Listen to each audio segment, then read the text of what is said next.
Innal hamdalillah nahmaduhu ta'ala wa nasta'inuhu wa nastaghfiruh wa na'udzu billahi min syururi anfusina wa min sayyiati a'malina may yahdihillahu fala mudhillalah wa may yudlil fala hadiyalah. Asyhadu an la ilaha illallah wahdahu la syarikalah wa asyhadu anna Muhammadan abduhu wa rasuluhu sallallahu alaihi wa ala alihi wa ashabihi ajma'in. Amma ba'd. Ikhwani fiddin rahimani wa rahimakumullah. Alhamdulillah kita bersyukur kepada Allah Subhanahu wa taala, pada malam hari ini kita kembali melanjutkan kajian rutin kita dalam mengkaji Al-Qawaidul Muthla fi Sifatillahi taala wa Asma'il Husna yang ditulis oleh Syekh Muhammad bin Shalih Al-Utsaimin rahimahullahu taala. Kita sudah menyelesaikan kaidah yang keenam, di mana kaidah yang keenam ini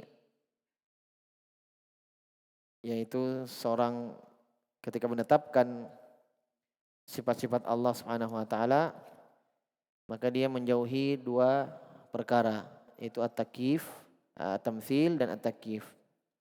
Menyerupakan Allah Subhanahu wa taala dengan makhluknya, dan at-takyif, menghayalkan atau bertanya tentang bagaimananya.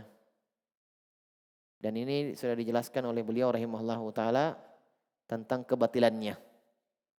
Kita masuk pada kaidah yang berikutnya. Kata beliau rahimahullahu taala, al-qaidatu sabi'ah. Kaidah yang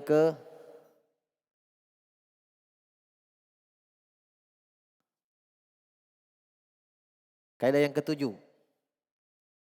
Sifatullahi ta'ala tauqifiyatun la majala lil akli fiha.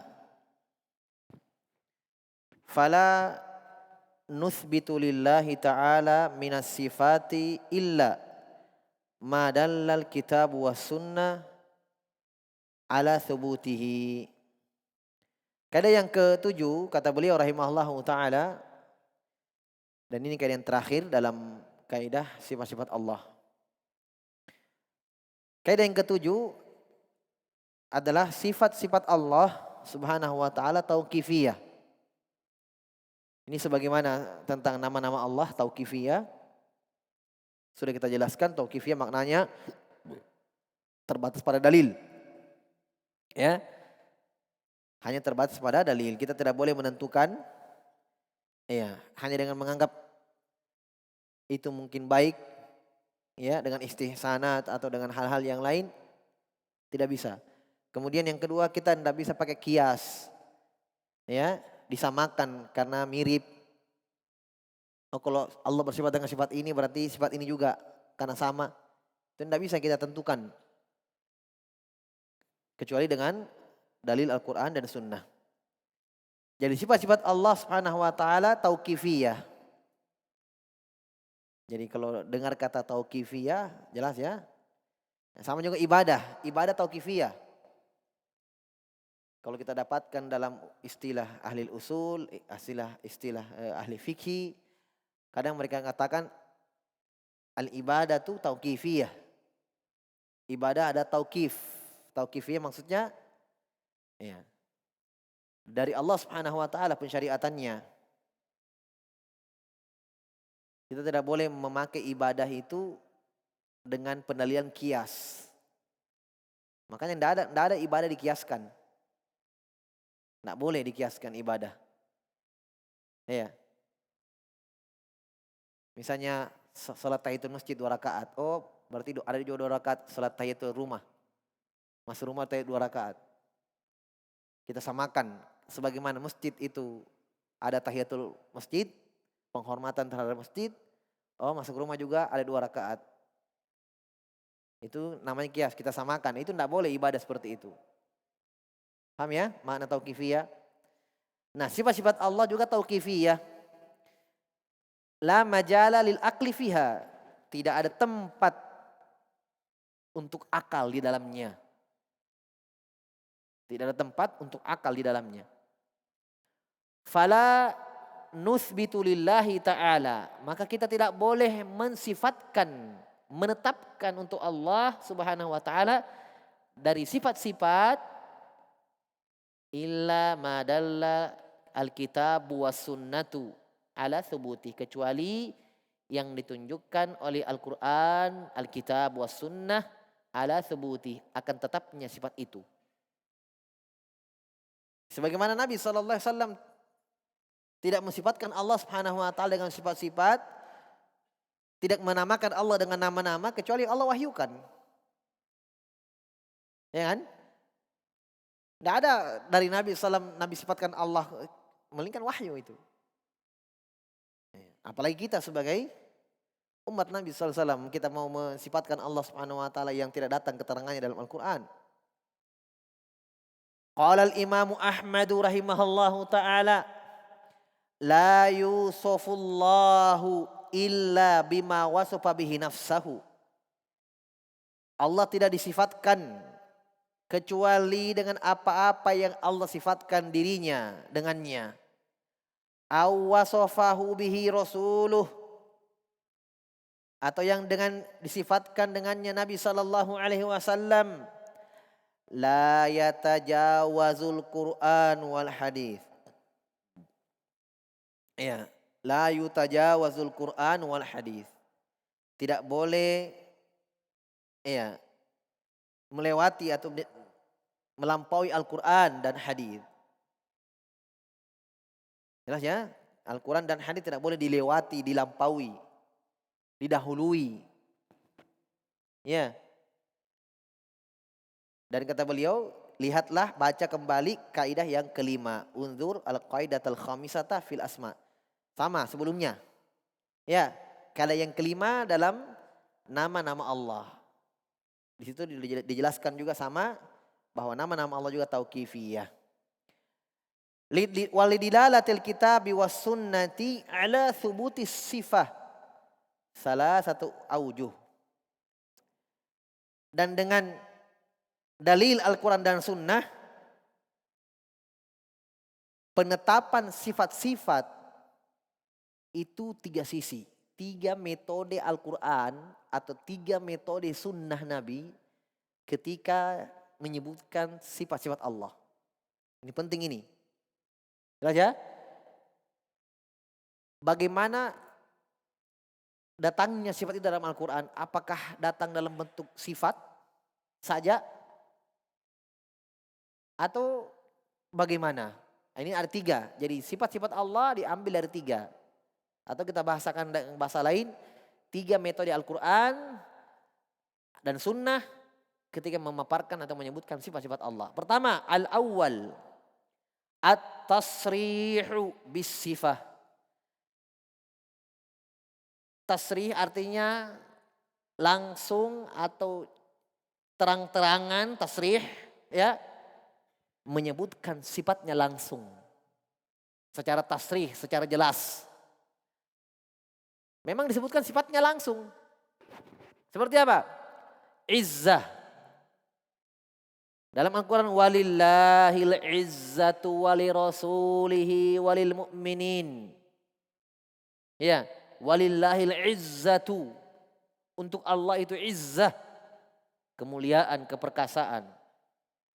Wal quwwah, kekuatan. Jadi memang disebutkan dalam bentuk sifat. Innallaha huwar razzaq dzul quwwatil matin. Dzul quwwah.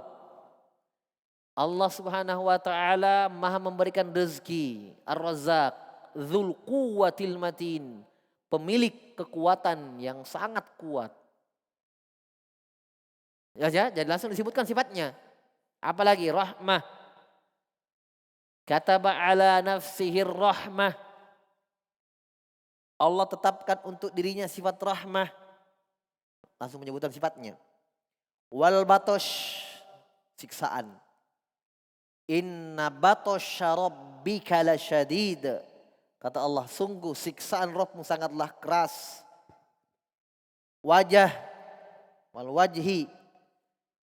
Ya. Kullu syai'in halikun illa wajhah wa yabqa wajhu rabbika dzul jalali wal ikram. Dan tinggallah kekallah wajah Allah Subhanahu wa taala yang maha mulia. Wal yadaini, dua tangan.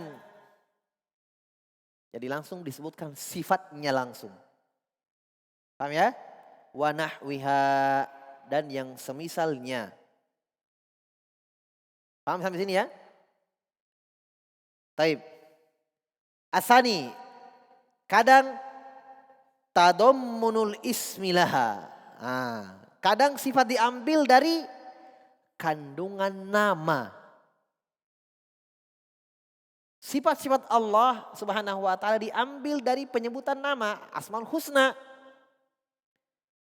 Dalam Al-Qur'an, wa huwas samiul alim, nama.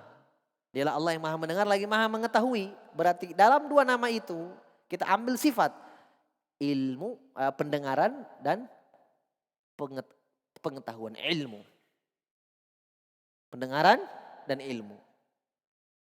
Dari nama As-Sami', pendengaran, Al-Alim, maha mengetahui. Berarti dua nama ini kita tarik darinya dua sifat, pendengaran dan ilmu. Beda dengan yang pertama. Yang pertama penyebutannya langsung sifat disebutkan. Pahamin ya? Taib. Kata beliau mislu al-Ghafur. Penyebutan nama al-Ghafur. Asmaul Husna ini ya. Kalau antum ditanya Ghafur itu nama atau sifat. Jangan bilang sifat. Nama itu al-Ghafur. Hanya sifat itu kandungannya. Paham ini? Jadi kalau antum ditanya al-Aziz. Nama atau sifat? Nama. Al-Ghafur. Nama atau sifat? Nama. Al-Basir. Nama atau sifat? Nama. Asmaul Husna itu. Ya. Al-Bar.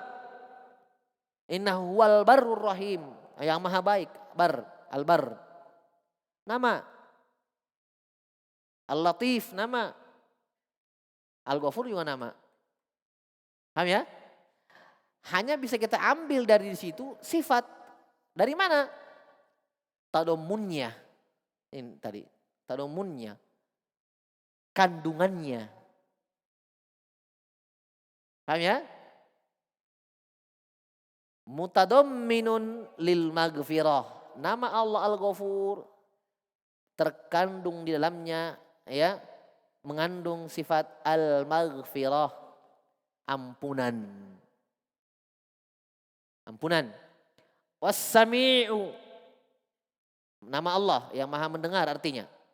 Mutadamminun lis-sam'i. Terkandung di dalamnya lis-sam', sifat pendengaran. Paham? Wa nahwiha, dan yang semisalnya. Tinggal dicari dalam Al-Quran. Banyak sekali ayat-ayat Al-Quran Allah tutup dengan namanya. Kadang digandengkan dua nama. Dan kaidah tafsir, saya tambahkan sedikit faedahnya. Kaidah tafsir disebutkan oleh Sa'di dalam Qaidul Hisan. Bahwa ketika Allah Subhanahu wa ta'ala menutup ayat dengan namanya satu atau dua, ya, bahkan mungkin lebih, disebutkan di akhir ayat itu dua nama Allah, satu nama Allah Subhanahu wa ta'ala, maka pasti, ini kaidah tafsir, pasti kandungan nama itu terkait dengan makna ayat.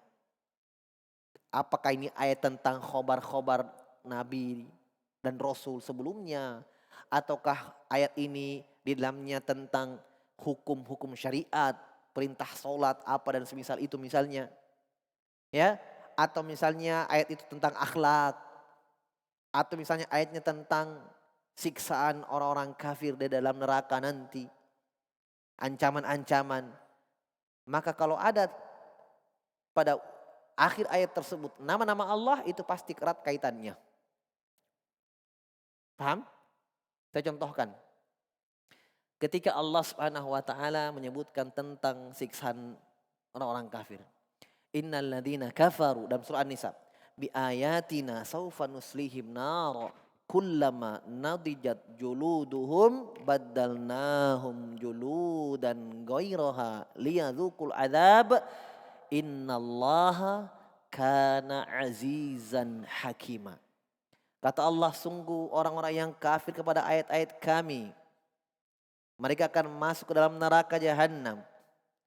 Kullama nadidat juluduhum, setiap kulit mereka hangus. Baddalnahum juludan ghairaha, kami ganti dengan kulit yang lainnya. Liyadzuqul azab, agar mereka merasakan azab. Allah tutup ayat ini ya dengan dua namanya. Wa ka innallaha kana azizan hakima. Allah Maha Perkasa lagi Maha Bijaksana. Makna ayat secara umum apa? Tentang siksaan. Mana kaitannya dengan dua nama ini?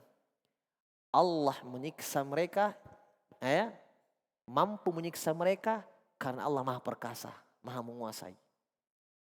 Dan Allah siksa mereka bukan kedoliman, tapi hikmah Allah. Wa innallaha kana azizan hakima. Itu keadilan Allah, hikmah Allah. Bukan Allah dolimi mereka. Bukan kedoliman, sama sekali tidak. Mereka yang pilih kekufuran itu dengan pilihannya. Dan Allah sudah jelaskan kepada mereka ayat-ayatnya. Dan mereka yang pilih. Maka Allah siksa mereka dengan hikmah Allah. Allah siksa mereka dengan keperkasaan Allah SWT. Makanya Allah tutup dengan azizan hakimah. Nah cocok memang dengan yang nama-nama lain. Itu munasabahnya. Jelas ya? Nah, seperti itu dalam Al-Quran. Dan As-Sa'di mengatakan ini ilmu yang sangat-sangat penting. Ya. Apalagi di dalam menafsirkan Al-Quran. Taib. Kata beliau, undur al-qaidah as-salisata fil asma. Lihat kaidah yang ketiga dalam nama-nama Allah. Sudah lewat. As-salisu. Yang ketiga. At-tasrihu bifi'lin awasfin dalin alaiha. Iya.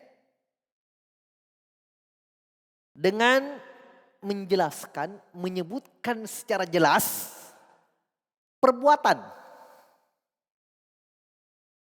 atau sifat yang menjelaskan akan perbuatan itu atau sifat itu. Paham? Jadi dia dalam bentuk kata kerja. Kalau yang pertama tadi apa? Masdar.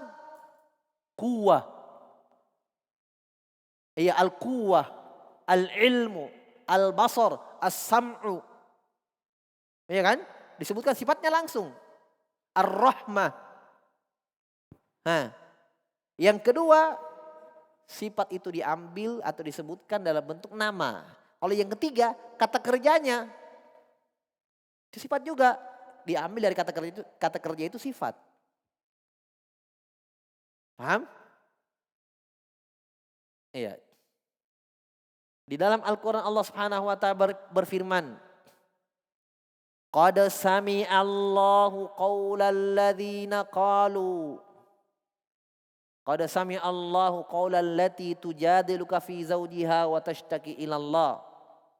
Dalam surah Al-Imran, laqad sami'allahu qaulal ladzina qalu innallaha faqir wa nahnu agniya. Di awal surah Al-Mujadilah, qad sami'allahu qaulal lati tujadiluka fi zawjiha. Sungguh Allah qad sami'a, telah mendengarkan ucapan keluhan wanita itu kepada Nabi sallallahu alaihi wasallam. Kata kerja datang. Allah telah dengar ucapannya. Berarti kita ambil sifat kan? Berarti Allah dengar. Kalau yang kedua tadi dalam bentuk nama, as-sami', maha mendengar. Kandungannya pendengaran. Ini kata kerja, sami'a, kandungannya pendengaran. Sama. Hanya beda dalam penyebutannya. Nah, dari sinilah kita sudah dapatkan kesimpulan. Faedah yang pernah saya sebutkan. Berarti dalam pembahasan ini kita bisa mengambil ilmu, berarti cara pengambilan sifat dibanding dengan cara pengambilan nama lebih luas cara pengambilannya sifat. 3 ini. Sifatnya langsung, nama dan kata kerjanya. Kalau nama hanya satu saja, datang dalam bentuk nama. Sempit. Paham? Tidak bisa kita namakan Allah nama-nama Asmaul Husna dari kata kerja. Tidak bisa. Paham ya? Paham ya? Tidak bisa. Kita namakan Allah Subhanahu wa taala dengan nama yang kita ambil dari kata kerja. Itu beda. Misalnya contoh, dalam hadits Nabi mengatakan yanzilu. Kata kerja itu artinya turun. Yanzilu Rabbuna tabaraka wa ta'ala ila samai dunia. Rabb kita Allah turun. Yanzilu, turun. Di langit dunia sepertiga malam terakhir setiap malam. Tidak bisa kita namakan Allah dari kata yanzilu. Oh Allah an-nazil yang maha turun. Ini sudah disebutkan oleh Syekh rahimahullah ta'ala. Sudah kan? Tidak bisa kita sifatkan Allah. Kita namakan Allah dengan dari kata kerja itu. Tidak bisa. Ketika misalnya Allah Subhanahu wa taala menyebutkan sifat rahmat dengan bentuk kata kerja. Rahima ibadahu. Allah merahmati hamba-hambanya. Oh dari kata kerja Allah merahmati hambanya kita ambil nama Ar-Rahim. Tidak bisa. Nama Ar-Rahim diambil dari penyebutan Ar-Rahim. Bismillahirrahmanirrahim. Alhamdulillahirabbil alamin. Ya. Jelas ya? Ar-Rahmanir-Rahim. Nggak bisa kita, pokoknya nggak bisa dibalik. Kalau kebalikannya ada, dari nama itu kita ambil sifat. Iya. Karena kandungannya. Dan itu dalilnya sudah dijelaskan oleh Syekh rahimahullah ta'ala. Dalam Al-Quran Allah sebutkan nama, langsung Allah sebutkan kandungannya nama itu. Sekarang Allah itu, ini betul-betul para ulama subhanallah ya sudah memberikan jasa, memberikan betul-betul khidmat yang baik. Dimudahkan kita memahami. Dalam Al-Quran sebenarnya itu Allah ajarkan ini sebenarnya. Allah ajarkan ini nih. Iya. Di dalam Al-Quran dijelaskan. Banyak ayatnya. Allah sebutkan nama, kemudian setelah itu langsung sifat dari kandungan nama itu. Seakan-akan Allah khobarkan dan Allah inginkan kita fahami itu. Bahwa nama Allah, yakinilah, ambillah kandungannya merupakan sifat di dalam nama itu. Allah yang khabarkan. Hanya para ulama membahasakan dia lebih ringkas. Iya. Syekh sudah sebutkan dalil-dalilnya. Jelas ya? Jadi tidak bisa kita bingung lagi misalnya, kenapa tidak sebaliknya? Memang tidak bisa. Kenapa sebaliknya bisa? Ya memang bisa karena Allah yang sebutkan dalam Al-Quran. Allah sebutkan namanya, kemudian setelahnya Allah sebutkan kandungannya dari nama yang disebutkan tadi. Berarti kan sekarang kan ada isyarat dari Allah Subhanahu wa ta'ala. Jelas ya? Misalnya kata beliau rahimahullah ta'ala ketiga, jadi disebutkan kata kerjanya, misalnya kal istiwa'i alal arsy wan nuzuli ila sama'id dunya wal maji'i lil fasli bainal ibadi yaumal qiyamah. Contoh misalnya seperti istiwa, ar-rahmanu 'alal arsy istawa, itu kata kerja. Iya. Allah yang Maha merahmati 'alal arsy istawa. Di atas arsy beristiwa. Kata kerja ya. Nuzul ila samai dunia kata kerja, yanzilu Rabbuna. Al-maji juga kata kerja, waja'a rabbuka wal malaku saffan saffa. Dalam surah Al-Fajr, waja'a rabbuka, Rabbmu akan datang pada hari kiamat. Paham? Rabbmu akan datang pada hari kiamat dan malaikat bersaf-saf. Untuk bainal ibad yaumal qiyamah, untuk memutuskan hukuman, memutuskan perkara antara hambanya pada hari kiamat. Wal intiqami minal mujrimin. Intiqam. Ya. Inna minal mujrimina muntaqimun. Kami terhadap orang-orang pendosa, muntakimun, akan menyiksa. Intiqam. Ya. Dalla 'alaiha alat tertib. Dalil-dalilnya dari nama sifat-sifat yang disebutkan tadi berurut. Paling pertama tadi apa, Istiwa kan? Iya, ini istiwa. Dalilnya apa? Berurut. Boleh sebutkan dalilnya berurut. Berurut ya. Ar-Rahmanu 'alal arsy istawa. Ini istiwa. Istawa ini kata kerja. Ya. Wa qaulun Nabi sallallahu alaihi wasallam yanzilu rabbuna kulla lailatin ila sama'id dunya. Yanzilu ini. Yanzilu. Kata kerja. Allah Rabb kita turun di setiap malam. Setiap malam. Sampai pada hari kiamat. Terus. Wa qaulullahi ta'ala wa jaa rabbuka wal malaku soffan soffa. Mana kata kerjanya? Jaa. Ya. Akan datang. Oh, Ustaz, ini kan fi'il madhi, kata kerja bentuk lampau. Ya. Dalam bahasa Arab itu ada uslubnya. Kadang penyebutannya dalam bentuk kata kerja lampau, tapi maknanya ya akan datang. Ada? Iya, ada penyebutannya. Paham ya? Nah. Contoh, masih bukan ayatnya. Kata kerjanya dalam bentuk lampau tapi maknanya akan datang. Dalam surah An-Nisa tentang ayat wudu. Ya. Atau Al-Maidah. Ya ayyuhalladzina amanu idza qumtum ilas sholati faghsilu wujuhakum wa aydiyakum ilal marafiq wamsahu bi ru'usikum warjulakum ila ka'bain. Al-ayah. Wahai orang-orang yang beriman, kalau kalian kumtum, kalau terjemahannya kumtum telah berdiri. Telah berdiri, kata bentuk lampau. Kumtum telah berdiri. Coba kita maknakan bentuk lampau. Wahai orang-orang beriman, kalau kalian telah berdiri untuk sholat, maka cucilah wajah kalian, tangan sampai di siku, kepala dan kaki. Mana duluan, berdiri atau wudu? Atau wudu baru berdiri? Sholat. Dan mungkin takbir dulu baru pergi berwudu. Iya kan? Wudu dulu baru berdiri. Berarti ayatnya idza qumtum ilas sholati, kalau kalian mau berdiri sholat. Paham? Pergilah berwudu.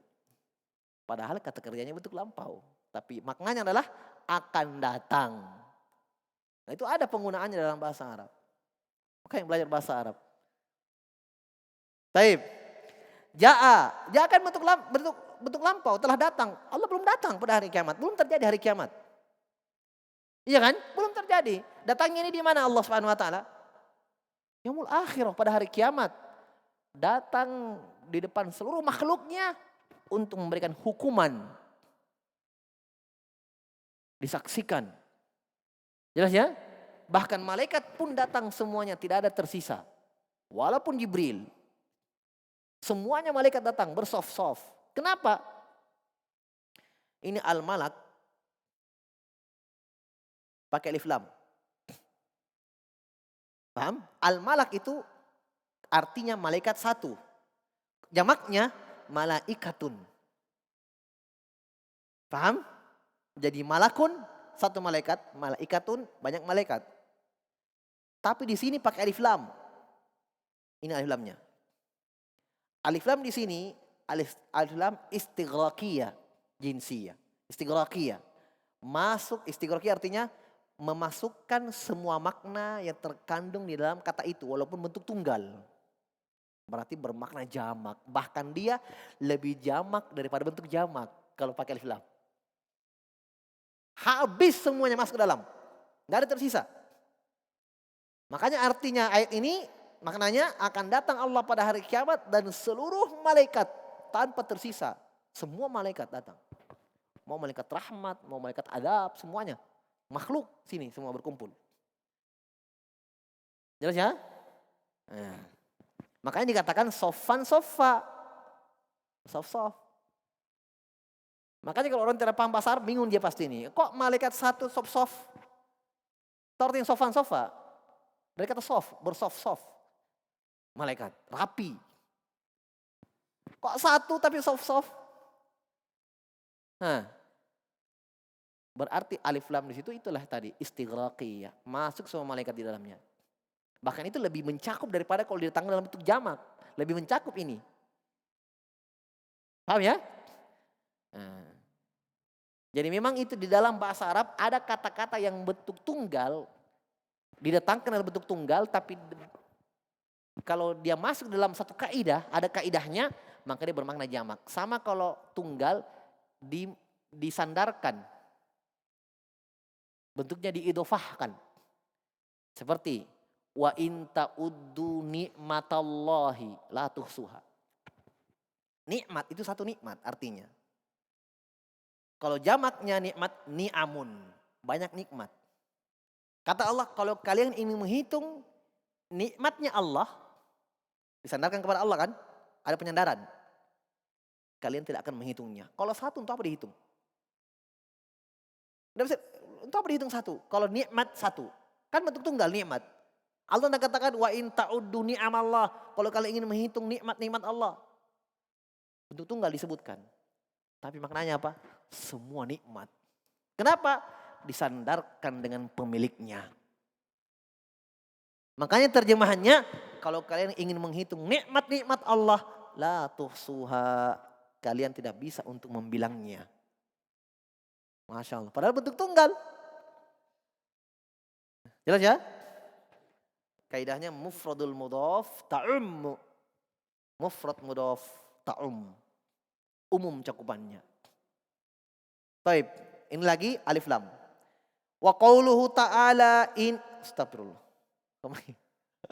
Wa qauluhu ta'ala inna minal mujrimina muntakimun. Sungguh kata Allah, kami terhadap orang-orang yang mujrim, pendosa, muntakimun, akan menyiksa. Muntakimun ini bentuknya isim fa'il. Muntakimun, kami menyiksa mereka. Jelas ya? Taib.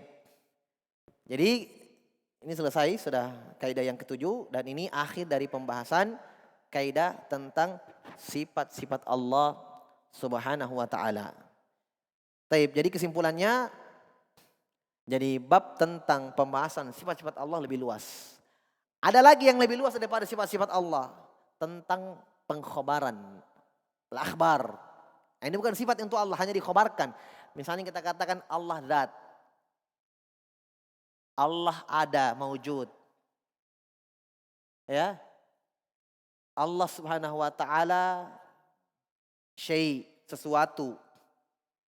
Apalagi? Itu hanya pengkhabaran.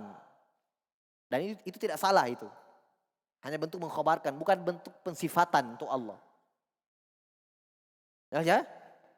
Misalnya kita katakan Allah zat, iya ada zatnya Allah Subhanahu wa ta'ala. Kita katakan Allah syai', sesuatu, iya Allah itu syai', sesuatu. Paham? Kita syai'. Nah, itu bentuk pengkhabaran. Itu lebih luas lagi daripada nama-nama sifat-sifat Allah. Penyebutannya. Jelas ya? Jadi disebutkan biasa babul akhbar ausa' min babis sifat. Tentang khobar-khobar, pengkhabaran untuk Allah itu lebih luas. Ya, pembahasannya daripada sifat-sifat Allah Subhanahu wa ta'ala. Taib.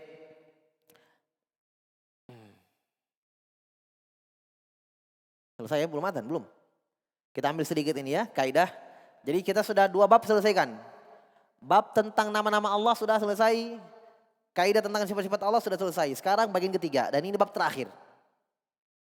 Ya, sebab saya sudah jelaskan di pembahasan yang pertemuan pertama bahwa Qaidul Mustalah ini terdiri dari 4 bab. Kaidah tentang sifat-sifat Allah, nama-nama Allah, dan kaidah tentang sifat-sifat Allah, kaidah umum, terakhir bunyi. Terakhir tentang syubhat. Syubhat kita tidak baca, ya, itu sudah terjawab di sela-sela pembahasan. Dan saya khawatirkan juga jangan sampai mungkin ada yang baru nanti syubhatnya malah tinggal. Nah, Maksudnya beliau sebutkan syubhat, beliau bantah di bab akhir. Ya, syubhat-syubhat orang Asy'ariyah tentang tuduhan-tuduhannya terhadap Ahlussunnah dibantah. Tapi dalam masalah sifat-sifat Allah dibantah. Kita Anda bahas. Jadi ini bab terakhir. Kaidah kata beliau qawaidu fi adillatil asma. Ya, qawaidu fi adillatil asma'i was sifat.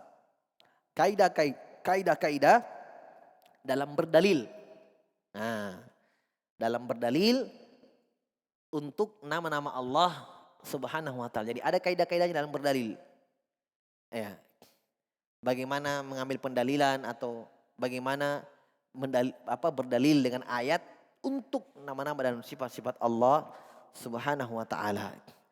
Baik, ini kita nanti insyaallah baca di pertemuan selanjutnya. Sudah masuk waktu Isya. Allahu a'lam bishawab. Apa ini?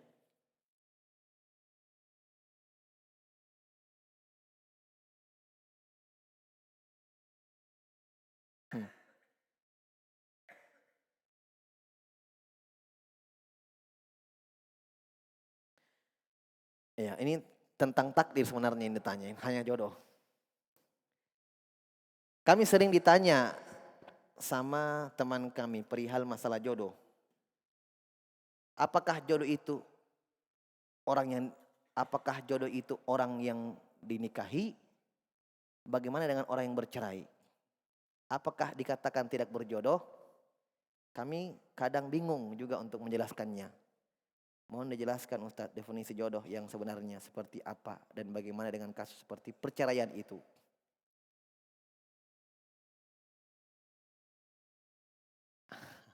Ada yang bisa bantu jawab? Saya kasih hadiah. Minta sama panitia. Kalau dia menikah, sudah menikah sah, jodohnya. Paham? Itu sudah tertulis di Lauhul Mahfuz. Kalau antum misalnya nikahi, sudah antum berjalan sudah entah itu berapa pekan, berapa bulan, kita kata itu jodoh, kau sudah dapatkan. Paham? Ketika berpisah, langsung dikatakan bukan jodohmu. Bagaimana cara? Jodohnya. Sudah selesai, sudah dia dapatkan. Berpisah itu juga takdir Allah Subhanahu wa taala. Paham ya? Paham maksudnya? Antum misalnya makanan, antum sudah telan itu makanan. Tiba-tiba antum sakit muntah itu kembali keluar. Antum bilang itu bukan rezekimu. Makananmu itu. Kau sudah makan, kau sudah nikmat, kau sudah manfaat, itu sudah memanfaatkan, kau sudah konsumsi. Tiba-tiba sakit muntah keluar makanan kembali. Kau bilang itu bukan rezekimu? Gimana caranya? Kan kamu sudah makan, sudah selesai. Kamu sudah dapatkan itu, kau jodohmu. Hanya karena terjadi perceraian perpisahannya. Qadarullah ma syafa'al. Nikah sama orang lagi, jodohnya dia. Lagi. Jelasnya tidak ada yang tertulis. Tidak ada yang tidak tertulis. Semua sudah dituliskan. Jadi jangan jodoh itu dikatakan jodohnya sampai mati. Tidak kan begitu. Ketemu di akhirat. Terus misalnya kalau bagaimana antum pahamin pembahasan ini? Jelek, misalnya Ummu Salamah radhiyallahu anha. Ya kan? Sebelumnya suaminya Abu Salamah itu jodohnya. Ada anaknya di situ. Abu Salamah meninggal, dinikah oleh Nabi SAW. Jodohnya Nabi SAW. Bahkan istri dunia dan istri akhirat. Karena yang dilihat adalah suami terakhir. Terus apa kita bilang? Bukan jodohnya Abu Salamah? Ada nanya dari situ? Sudah menjalani kehidupan bersama-sama? Kan begitu. Jadi tidak perkara yang tidak bisa tidak perlu dibingungkan sebenarnya. Kecuali kalau misalnya perkara itu belum misalnya masalah rezeki misalnya, ya. Kita belum dapatkan, kita diambil orang, tidak jadi kita dapatkan, itu bukan rezeki kita. Bukan jodoh kita. Juga mau nikah dilaci orang. Bukan jodoh kita. Oh itu iya, karena kita belum nikah sama dia. Kan begitu. Nggak pernah muncul dalam kehidupan kita, dia. Tapi kalau sudah nikah, ya jodoh kita berarti. Iya kan? Terus berjalan tiba-tiba qadarullah cerai. Apa kita bilang? Oh bukan jodohku. Terus kamu punya anak dari situ, bagaimana caranya? Atau apa antum bahasakan? Jodoh berubah? Allah musta'an. Saya enggak terpikir ini bisa jadi hal yang membingungkan bagi antum. Ya jodohnya. Jelas ya? Baik, wallahu a'lam bishawab. Kita ajukan dulu. Subhanakallahumma wa bihamdik, asyhadu an la ilaha illa anta, astaghfiruka wa atubu ilaik.